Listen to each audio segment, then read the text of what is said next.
ఓం శ్రీ గురుభ్యో నమ. గం గణాధిపతయే నమ. శుభం టీవీ ప్రేక్షకులకు స్వాగతం. ఈరోజు మనము ఈ యొక్క పక్ష ఫలాలతో భాగంగా అంటే ఆగస్టు మొదటి పక్షం 1వ తేదీ నుంచి 15వ తేదీ వరకు జరుగు గోచారాన్ని తీసుకున్నట్లయితే మనం వచ్చే కాన్సెప్ట్ వచ్చేసి హెల్త్ అండ్ వెల్త్, ఆరోగ్యము ధనము. ఇవి రెండు గురించి మనం మెడికల్ అస్ట్రాలజీలో చెప్పుకుంటున్నాం. గ్రహస్థితి తీసుకున్నట్లయితే మీనంలో రాహు, కుంభంలో శని, కురుకుజులు వచ్చేసి వృషభ రాశి, చంద్రుడు వచ్చేసి మిథున రాశి, రవి భగవంతుడు కర్కాటకం. అలాగే ఈ యొక్క సింహరాశిలోకి తీసుకున్నట్లయితే వక్రించినటువంటి బుధుడు, శుక్రుడు కన్యా రాశిలో కేతు సంచారం జరుగుతుంది. కాకపోతే మొన్నటి వరకు మనం తీసుకున్నాము ఈ యొక్క రాశుల వివరాలు అవన్నీ కూడాను మీరు గత వీడియోలలో చేసినవి ఇప్పుడు చేసినవి చూసిరండి. ఒక రోగం పేరు చెప్పడం, డిసీజ్, ఎనీ డిసీజ్ రావచ్చు మనకు, మీ లగ్నానికి మీ రాశికి సంబంధించినటువంటి డిసీజ్. ఆ డిసీజ్కి ఏ ఆసనం వేయాలి, ఏం చేయాలన్నది దాన్ని విపులంగా మనం తెలుసుకుందాం ఇప్పుడు. నెక్స్ట్ వచ్చేసి మీనరాశి మీనలగ్నం వారికి ఫైనాన్షియల్గా హెల్త్ పరంగా ఎలా ఉంటుందో మనం అస్ట్రాలజీ రూపంగా తెలుసుకుందాము. యోగాసనాలు, యోగ ప్రాణాయామాలతోటి హెల్త్ని ఎట్లా రికవర్ చేసుకోవాలో తెలుసుకుందాము. ముందుగా మీకు 6th హౌస్ వచ్చేసి ఈ యొక్క మీనరాశి వారికి సింహరాశి అయింది. సింహరాశి అధిపతి అయినటువంటి ఈయన మీకు 5th హౌస్లో ఉన్నాడు. కాబట్టి ఈయన కొంచెం మీకు ప్రాబ్లమ్స్ సాల్వ్ చేయడానికి యాక్సెస్లో లేదు. ఆయన ఉన్న పొజిషన్ అనేటువంటిది 5లో యోగించాడు. 6లో ఉండింటే అదే రూపంగా అనారోగ్య సమస్యను బీట్ చేసేవారు మీరు. ఫైనాన్షియల్గా కూడా మీకు ఖచ్చితంగా మార్పులు వస్తాయి. ఆరోగ్యం బాగుంటే అలాగే ఫైనాన్షియల్ కూడా కలిసి వస్తుంది. ఫైనాన్స్కు కొన్ని పూజలు పునస్కారాలు తీసుకోవాలి. ఎందుకంటే ప్రారంభాన్ని సూచించేది జాతకం. మనకి ఈ టైంలో ఇలాంటి ప్రాబ్లమ్స్ వచ్చేది హెల్త్ కావచ్చు, వెల్త్ కావచ్చు, వివాహం కావచ్చు, ఇవన్నీ చూస్తాను నేను. కాకపోతే నేను చేసే వీడియోలు ఏంటి, మెడికల్ అస్ట్రాలజీ కాబట్టి హెల్త్ వెల్త్ రెండు చూసుకుంటున్నాను. హెల్త్ చెడితే ఆరోగ్యం డౌన్ అవుతుంది, ఆరోగ్యం డౌన్ అయితే ఫైనాన్స్ వీక్ అవుతుంది. ఈ రెండింటిని తీసుకొని నేను మీకు ముందుకు వస్తున్నాను. దీంట్లో తీసుకున్నట్లయితే మీకు ఛాతీకి సంబంధించినటువంటి అనారోగ్య సమస్యలు ఇదివరకు చెప్పుకున్నాము ఎప్పుడు మన కుంభరాశిలో. ఇప్పుడు మీకు హృదయ సంబంధం అంటే గుండె సంబంధించినటువంటి ప్రాబ్లమ్స్ ఇండికేట్ చేస్తుంది ఈ యొక్క మీనరాశి వారికి. గుండె సమస్యలు ఎలా తగ్గుముఖం పడతాయి, దానికి సంబంధించినటువంటి ప్రాణాయామం ఏంటి, దానికి సంబంధించినటువంటి ఆసనాలు ఏమైనా ఉన్నాయా అన్నవి తీసుకున్నట్లయితే, ముందుగా తీసుకున్నట్లయితే దీనికి ఆదిత్య హృదయం ప్రాణాయామంతో ఆదిత్య హృదయం వినండి.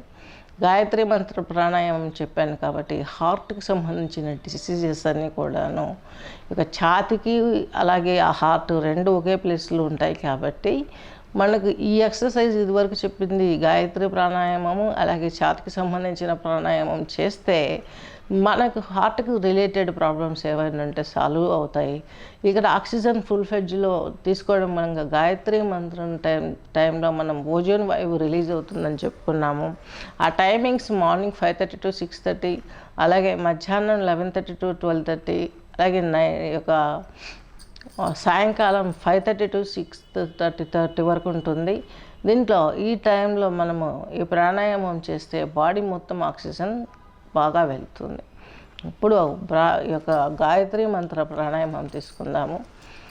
ఓం భూర్భువః స్వః అనుకుంటూ శ్వాస తీసుకోవాలి. తచ్చవితో రెండిమంటూ కుడిముక్కుతో శ్వాస వదలాలి. మరలా కుడిముక్కుతో తీసుకుంటూ భర్గోదేవస్య ధీమహి అనాలి. తర్వాత ఎడమ ముక్కుతో వదులుతూ ధియో యోన ప్రచోదయాత్ అనాలి. అది ఇలా ఫింగర్తో చేయొచ్చు. ఓం భూర్భువః స్వః తచ్చవితువరేణ్యం భర్గోదేవస్య ధీమహి ధియో యోన ప్రచోదయాత్. నేను ఈ యొక్క ఫింగర్ సపోర్ట్ లేకుండా ప్రాణాయామం చేస్తాను. ఆటోమేటిక్గా నాజిల్ నేను యాక్టివేట్ చేసుకోగలను. దాన్ని చేసుకోవడం మూలంగా మనకు చక్కని ఫలితం వస్తుంది. తద్మూలంగా ఏమవుతుందంటే ముద్రలో కూర్చోగలుగుతాం. ఎప్పుడైతే ప్రాణాయామాన్ని మనము వితౌట్ ఫింగర్తో చేయగల స్థితికి వెళ్తామో ఆటోమేటిక్గా యోగ ముద్రలో కూర్చుంటాం. దానికి రిలేటెడ్ యోగ ముద్రలు కూడా ఉంటాయి. ఇప్పుడు వచ్చేసి మనకు ఇక హృదయ సంబంధమైనది సంజీవిని ప్రాణాయామం. సంజీవిని ముద్ర ప్రాణాయామం అంటే ఈ యొక్క చూపుడు వేలు ఇట్లా ఫోల్డ్ చేసి ఈ యొక్క మధ్య వేలు ఉంగరం వేలుతోటి ఈ యొక్క బొటన వేలును టచ్ చేయటం మూలంగా ఏమవుతుంది మనకంటే ఈ యొక్క బీపీ కంట్రోల్ అవ్వడం, బీపీ ద్వారా కూడా మనకి ఈ యొక్క హార్ట్ అటాక్ ప్రాబ్లమ్స్ వస్తాయి. బీపీ అటు ఇటు ఇదేంటంటే తర్వాత వచ్చేసి ఆక్సిజన్ ఫుల్గా అందకపోవడం, ఇవి రెండింటి ప్రాబ్లమ్స్ వస్తాయి. కాబట్టి ఈ హృదయ ముద్రలో కూర్చొని మీరు గాయత్రి చేయగలిగారంటే చూడండి, నా ముక్కును ఈ అడ్జస్ట్లో గమనించండి, మీకే తెలుస్తుంది.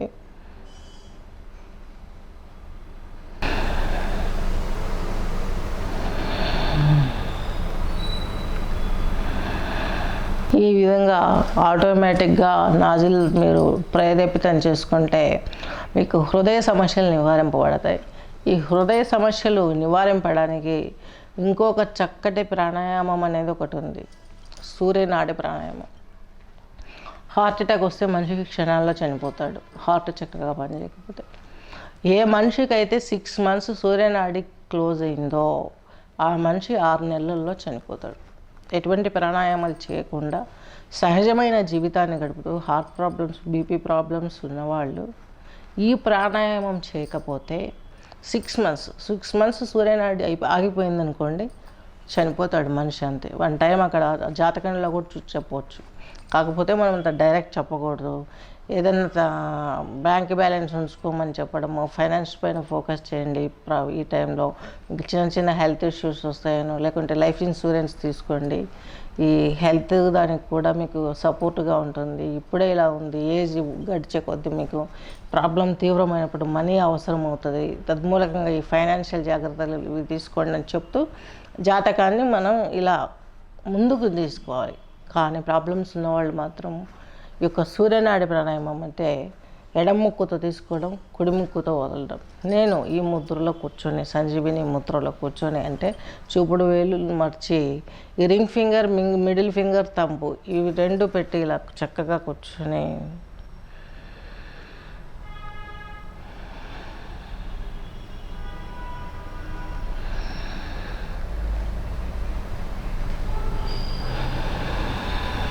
ఎడమ ముక్కుతో తీసుకుంటున్నాను, కుడి ముక్కుతో వదులుతున్నాను.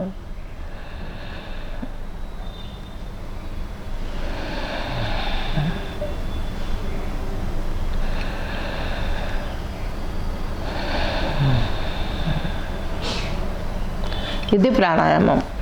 ఈ ప్రాణాయామం సూర్యనాడి ప్రేరేపితమవుతుంది. కుడి ముక్కు సూర్యనాడి, ఎడమ ముక్కు చంద్రనాడి. మనకి ఇటుపక్కకి వెళ్ళాలి శ్వాస అన్నప్పుడు మనం ఎడమ ముక్కుతో తీసుకుంటే ఈ పార్ట్ అంతా వెళ్తుంది ఆక్సిజన్, ఇటువైపు లంగ్స్. అదే చంద్రనాడి ఇక్కడి నుంచి తీసుకుంటే ఇటు సైడ్ యాక్టివేట్ అవుతుంది. మనకు ఒక 6వ ఇల్లు ప్రాబ్లం ఏంటి, హార్ట్ ప్రాబ్లం ఏంటి, అది ఏ టైంలో ఎక్స్పోజ్ అవుద్దో ఎక్కువగా అన్నది మన ఫుడ్, మన ఆలోచన, మన ఫైనాన్స్ ఇన్నిటి మీద డిపెండ్ అయి ఉంటుంది. అది అలాంటప్పుడు ఆక్సిజన్ ఎప్పుడైతే నడుస్తుందో లేదో చూసుకోవాలి. మీరు మీ యొక్క వేలు ఇట్లా పెట్టుకొని శ్వాస వదులుతున్నప్పుడు కుడి ముక్కు నుంచి శ్వాస రావట్లేదా అని గమనించుకొని ఒక 1 నెల అట్లా, ఓహో నాకు ప్రాబ్లం ఉంది కదా అనేసి సూర్యనాడి ప్రాణాయామం ఈ యొక్క సంజీవిని ముద్రలో కూర్చొని చేసినట్లయితే, అలాగే మీకు ఇందాక చెప్పినట్టు, ఇదివరకు నేను చెప్పినట్టు గాయత్రి మంత్ర ప్రాణాయామం మీరు చేసినట్లయితే మీకు ఉన్నటువంటి యొక్క హృదయ రోగ సమస్య అనేది క్లియర్ అవుతుంది.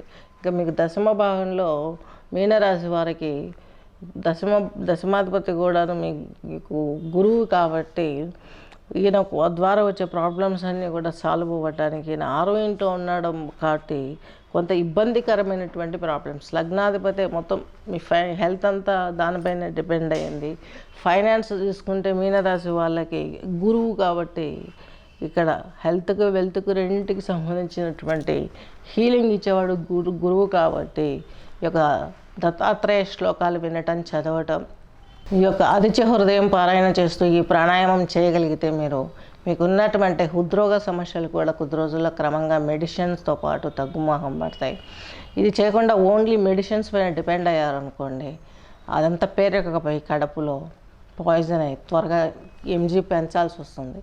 అలా కాకుండా యోగాలో చేరి యోగా చేస్తూ మందులు వాడితే కొద్ది రోజులకి ట్యాబ్లెట్ ఎంజీ తగ్గుముఖం పట్టే అవకాశం చాలా స్పష్టంగా గోచరిస్తుంది. ఫైనాన్స్కి కేతువు, ఈ కేతువు మీకు దశమ కేంద్రంలో ఉన్నాడు. మనీ వస్తుంది పోతుంది, ఫ్లక్చువేషన్స్ ఎక్కువ ఉంటాయి. తద్మూలకంగా మీకు బీపీ పెరుగుతుంది, తద్మూలకంగా హృద్రోగం కూడా ఎక్కువ అయ్యే అవకాశం ఉంది. కాబట్టి కేతువుకు వినాయకుడు అధిపతి, వినాయకునికి ఉండ్రాళ్ళు చాలా ప్రీతి. బుధవారం రోజు కేతువుకు ప్రదక్షిణలు చేసుకుని వినాయకునికి లేదా పూజ చేసుకున్నా పర్వాలేదు కేతువుకి బుధవారం రోజు. తర్వాత వినాయకునికి మీరు ఉండ్రాళ్ళ ప్రసాదం అందించి కొబ్బరికాయ కొట్టి గుళ్ళో ఆ ప్రసాదం వచ్చిన వారికి పంచారనుకోండి, మీ ప్రాబ్లం కొద్ది రోజుల్లోనే సాల్వ్ అయ్యే అవకాశం చాలా దగ్గరలో ఉంటుంది. కనీసం మినిమం 5 వీక్స్ 7 వీక్స్ 9 వీక్స్ అయినా మీరు ఇలా ట్రీట్మెంట్ లాగా చేసుకోండి. పూజలే మనకు థెరపీ, ఆ యొక్క దోషాలు నివారించడానికి. మళ్ళీ మనల్ని మనం నిలబెట్టుకోవడానికి యోగాసనం, బ్రీతింగ్, ఇవి రెండు బ్యాలెన్స్ అవుతాయి. హెల్త్ వెల్త్ రెండు బ్యాలెన్స్ అవుతాయి. గమనించగలరు. స్వస్తి.